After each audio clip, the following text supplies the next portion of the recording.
শুভ সকাল বন্ধুরা, তোমরা সবাই কেমন আছেন? আশা করং যাই যেতে আছেন ভালো আছেন আর তোমার ভালোবাসায় মুইও অনেক ভালো আছো।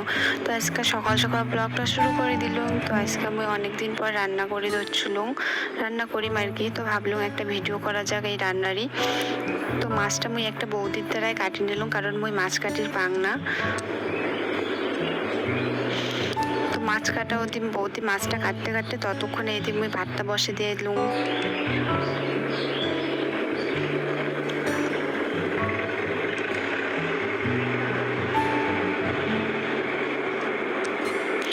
ভাত বসে দিয়ে আমি ভাবলাম ততক্ষণে চালটা ধুয়ে নিয়ে আসা যাক। তো আমি চাল ধোবার চলে আসলাম কলেবার। আর চাল ধুয়ে আসিয়া আমি চাউলটাকেও দিয়ে দিলাম। মোর মনে হয় গ্যাসের থেকে না আঁকার রান্নার সুবিধা অনেক আর কি। হয়তো টাউনের লোক এগুলার গ্যাসতেই ভালো লাগে, কিন্তু আমরা তো গ্রামের মানুষ না। তুমি গ্যাসত না ভাতটা বসে আমি আঁকাতেই বসা তাড়াতাড়ি হবে। তো এদি ভাতটা হইতে হইতে আমি ততক্ষণে এদি পেঁয়াজ আর মরিচটা কাটি নিলাম।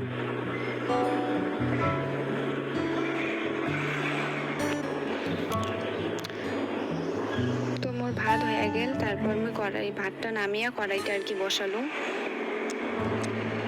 তো যাই হোক, আজকে যখন আমি আলু সবজি রাঁধিম তার জন্য লাগবে মোক চন্দনির পাত, কারণ চন্দনিটা না খুব সুন্দর একটা মানে আর কি, ওই যেমন ধনে পাতা সেরকমই, কিন্তু ধনে পাতা না, এটার নাম চন্দনি। মানে আমার ভাষায় আমরা চন্দনি কই, তোমার ভাষায় কি কই আমি জানো না। তো ওটা তুলে নিয়ে আসি আমি কুচি কুচি করে আলু সবজি দিয়ে দিলাম। এটা দিলে না খুব সুন্দর একটা মানে আর কি সেন্ট বেরোয়, আর খাবারও খুব ভালো লাগে। তো মোর রান্না বান্না হয়ে গেল, তারপর আমি অল্প বসিয়ে রেস্ট নিলাম। আর রেস্ট নেওয়ার পরেই আমি চলে গেলাম অল্প ঘুরিবার। মানে অল্প না ঘুরলে কি হয়, ঘুরলেও তো মনটা ভালো হয়।